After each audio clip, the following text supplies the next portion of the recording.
Welcome to Nasdaq Trade Talks. I'm Jill Malandrino, global markets reporter at Nasdaq, with daily insight on the Nasdaq-100 or the NDX, which is made up of 100 of the largest domestic and international non-financial innovative companies listed on Nasdaq. The NDX has been the barometer for U.S. large cap growth and also one of the best performing indexes over the last decade and a half, not to mention one of the most liquid index ecosystems in the world.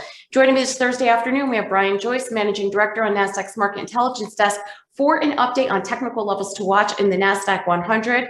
Brian, seems to be that we're stuck in this range-bound action, not even just the Nasdaq-100, but across the board in general. Yeah, I mean, we've been seeing some choppy price action, but I think the markets are beginning to appear to be emerging from that. The NDX is not at new highs yet, but it's within 1.5% of making fresh 52-week highs. And the Dow and S&P are not far off from making their 52-week highs recently. It's been the value names that has been the driver this year, really since fourth quarter of last year. And I'm wondering right now if we're seeing a transition where that might flip back to growth in the near to intermediate term. And Brian, anything you're seeing on the data front that is, allowing these to get so close to their all-time highs? Yeah, well, absolutely. So today the CPI number came out, and year over year it came in at 5%. It was they were looking for expectations of 4.7%, so stronger inflationary data. It was the biggest annual gain since 2008.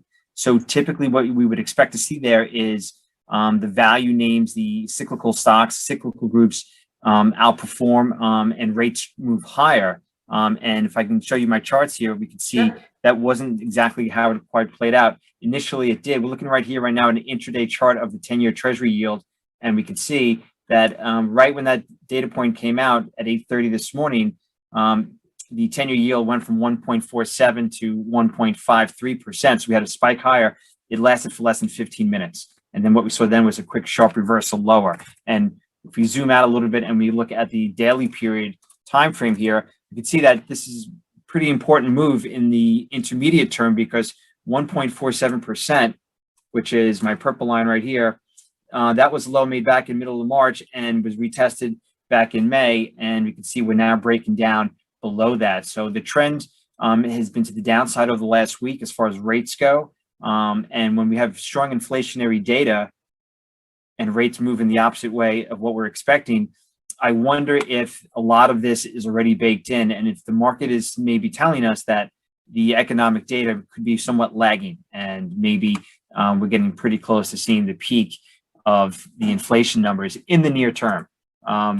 And so if we look at the Nasdaq-100, we could see it's up 1% today. Over the last week, it's up 3%. It's outperforming all its U.S. benchmarks, its peers over the last 5 days. And like we said, we're very close to making all-time highs. So that 14,100 level, give or take a few points, is the key level we want to see the NDX get above. And if so, it would be a breakout really since its high from back in February, give or take a couple of percentage points. So we've been through, as you noted, quite an extensive period of consolidation, and it looks like we're on the verge of breaking out to the upside. That longer term trend of higher lows, that trend line here that's been in place since the summer of last year, is still intact. And so I think growth right now is set to possibly begin to take over the mantle. This is the value over the ratio of the value index, Russell 1000 value over the Russell 1000 growth. This is a monthly period chart. And over the last, since the fourth quarter of last year, we can see when this goes up, this means value is outperforming growth. In the longer term time frame, it's a very short term perspective to look at it. If we want to go short term and see what this looks like, we could see that the outperformance of value really peaked. Sorry, I got the wrong number here.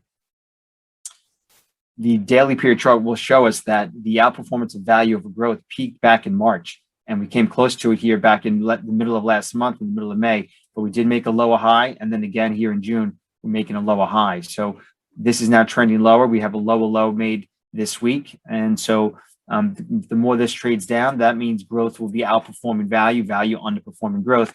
That would be good for the Nasdaq-100, which is comprised of a large percentage of growth stocks. All right, Brian, great stuff as always. Thanks for joining us on Trade Talks. I'm Jill Malandrino, global markets reporter at Nasdaq.